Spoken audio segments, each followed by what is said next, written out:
Tu es dans ton univers spirituel, tu es bien. Tu vas quelqu'un qui va interpréter un comportement pour te mettre en colère. Parce que comme lui, il va changer là, il va t'éviter, il va te faire un truc pour te faire tomber dans le péché. C'est comme lui, il va changer.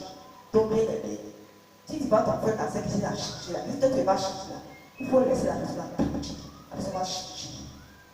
Donc, dis à Dieu si tu te retrouves dans tout ce qu'on a dit là, où il est là, bouté là. Il faut vraiment changer. Parce que la Bible, c'est comme pour nous un miroir.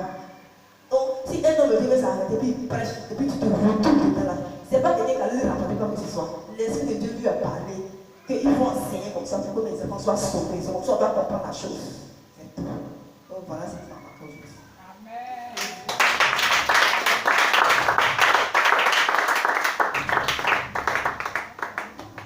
Merci vraiment à la servante de Dieu. Que Dieu vous bénisse. Qui veut? Ce qu'elle veut dire par rapport à ce qu'elle vient de dire. Je connais la femme d'un homme de Dieu en Côte d'Ivoire aujourd'hui qui est populaire, qui était à ce temps une élève en classe de droit terminal, issue d'une famille pauvre, petit évangélisait beaucoup. Et comme issue d'une famille pauvre et évangélisait beaucoup, n'ayant pas des moyens pour avoir beaucoup de vêtements, elle avait un seul type de vêtements, après ses vêtements scolaires. La nuit, chaque nuit, elle lave, elle met aussi sur le vent de la nuit. Et puis, elle attachait sur le vent et dort presque. Elle se contentait de ça. Même aujourd'hui, dimanche, quand elle va aller à l'église, c'est le même vêtement. À la veille, elle lave. Et chaque fois, elle lavait son vêtement, son seul vêtement. Elle accroche. Le vent qui siffle, matin, très facile, elle porte même. Elle était dans les services, elle va à l'église. Mais toujours propre. Toujours propre. C'est pas quand on a beaucoup d'habits qu'on est propre. Nous, on n'avait pas beaucoup d'habits qui étaient propres. Parce qu'on a connu la souffrance. On a vécu dans Kabbalah. Dans Kanye West. Les gens nous ont connus. C'est ce que disait la maman tout à l'heure. Propre. Mais quand Dieu dit, celui qui est fidèle dans peu de choses, je lui confie grandes choses. Pour te bénir, la Dieu regarde tout ça. Si le peu que tu donnes n'entretient pas, il va te confier quoi? Il ne va pas t'exaucer. Parce que tu ne t'entretiens pas. C'est pas bon. C'est pas bon. Est-ce que vous comprenez ce qui est dit? C'est pas bon. Celui qui est fidèle dans peu de choses, Dieu lui confie grandes choses. Et celui qui est fidèle dans peu de choses, il est aussi dans les grandes, déclare la Bible. Et ce sont les propos de Jésus. Tu as compris? Cette sœur, quelqu'un est venu un jour, grand type, lui dit, il est venu dans l'église. C'était pas la femme de Dieu. Il est venu dans l'église. Un monsieur. Et Jésus-Christ. Tu as beau, hein? Voilà un homme. Il a pris ses études. Il est sorti directeur de société de l'État. Un grand salaire, tous les avantages. Il s'est dit que les femmes ne sont pas sauvées de manière générale. Mais je crois que l'église est un lieu où on éduque les gens moralement et spirituellement. Peut-être dans les sérieuses églises, j'aurais une femme pour ma vie. Voilà ce qui s'est fait. C'est la parole du monde. Il était païen. Pour cela, moi aujourd'hui, je m'engage à être chrétien. Il habitait, je crois, il Rivera ici.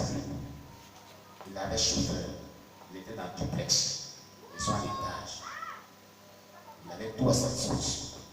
Combien de salons, combien de serviteurs, de choses, boniches, tout ça. Jardinier, tout ça. Gardien pour surveiller la maison, tout. Il prend un jour son chauffeur. Il dit direction à Bobo. À Bobo. Arrivé à Bobo, il dit gars, il s'est payé des vêtements. Yogo. 3 pantalons, 22 pantalons, une chemise qu'il a pris là.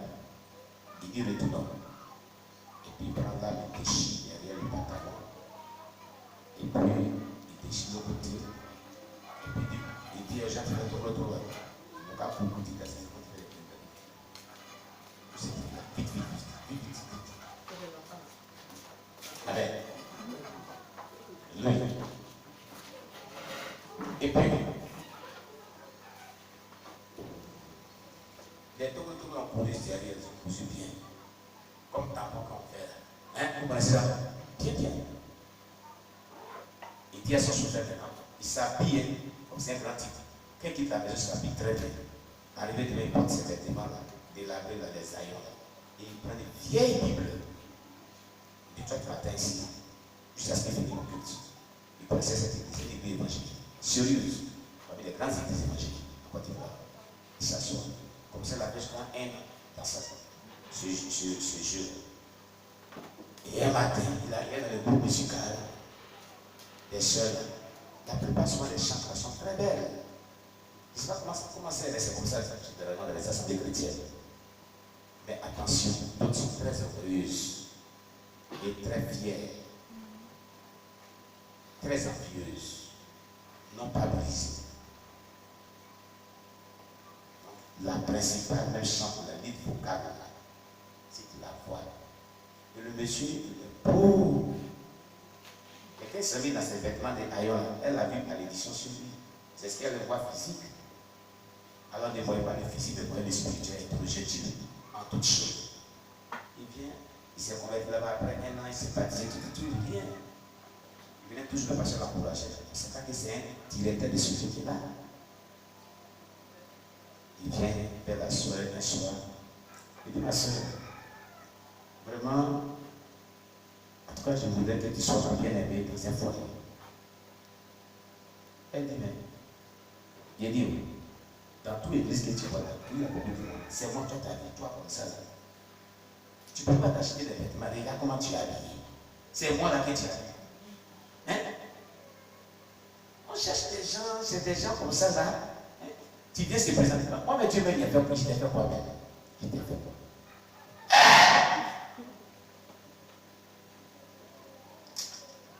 Elle a chiffonné le frère. Il n'a rien dit. Il est parti. Toujours dans le groupe musical, elle allait apporter une autre corps. Elle a dit, ah non, ton Dieu n'est pas partout. Hein. Il est quitté chez ma soeur, là, c'est 6 mois, elle est venue. C'est moi, tu veux aussi. Tu n'as rien vu encore. Il y en a, ils sont pleins ici, dans l'église, à chercher. Les oiseaux de même plumage la volent ensemble. Hein?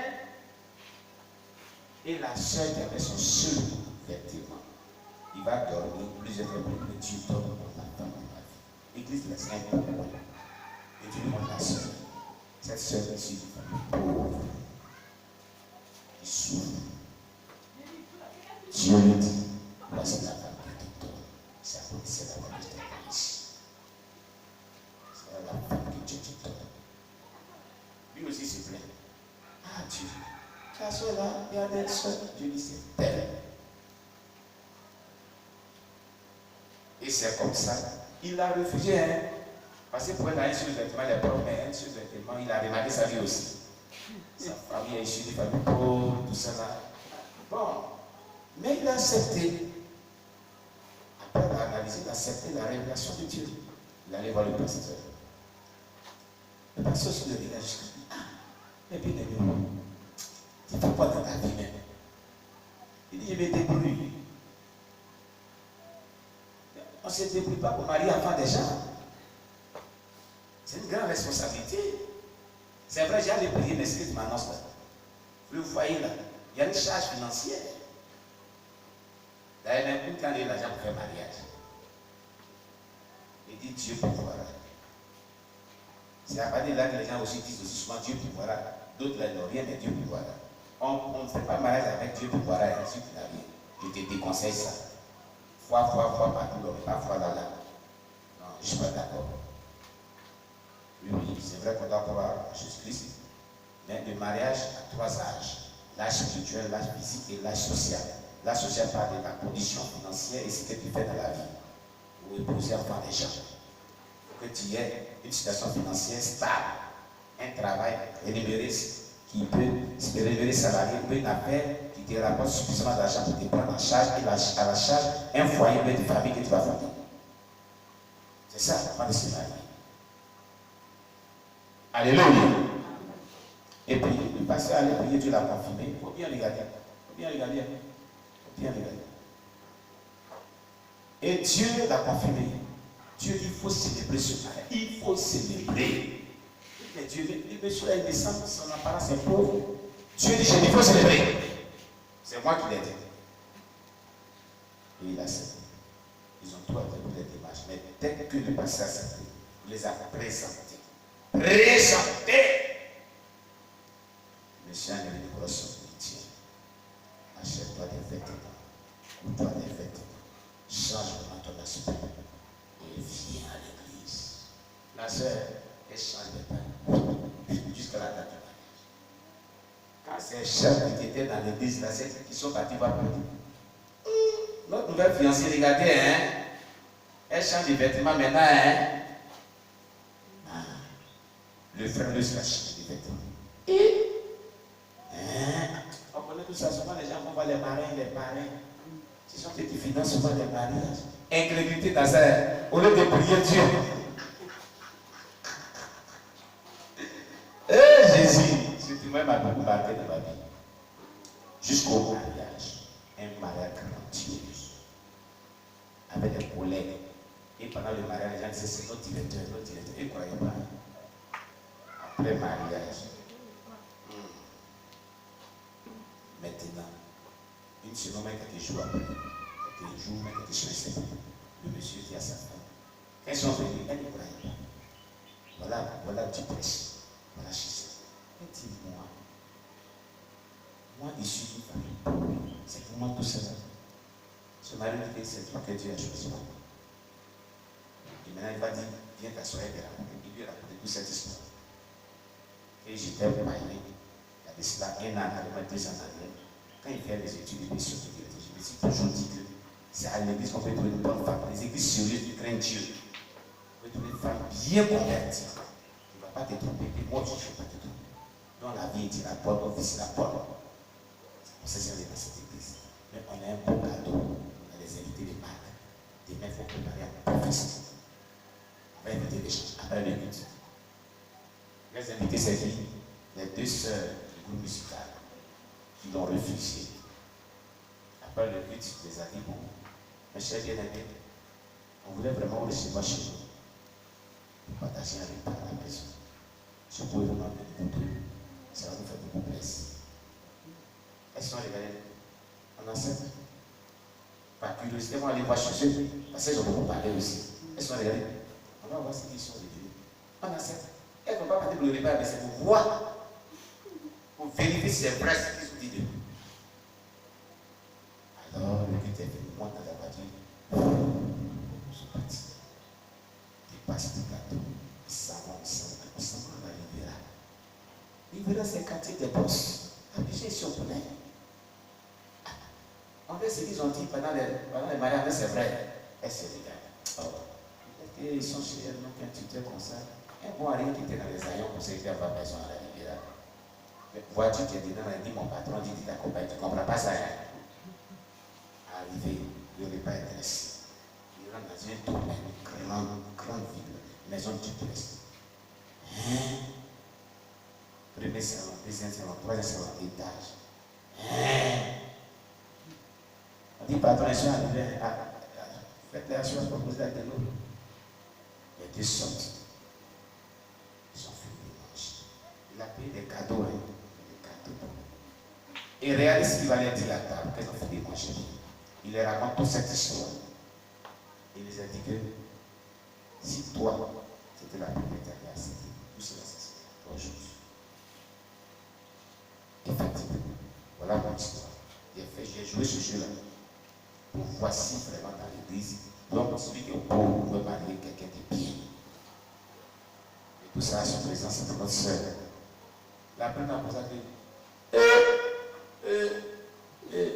quel est le péché que j'ai commis pour garder cette relation? La pensée. L'orgueil. Dieu, j'ai fait quoi? Dieu, j'ai fait quoi?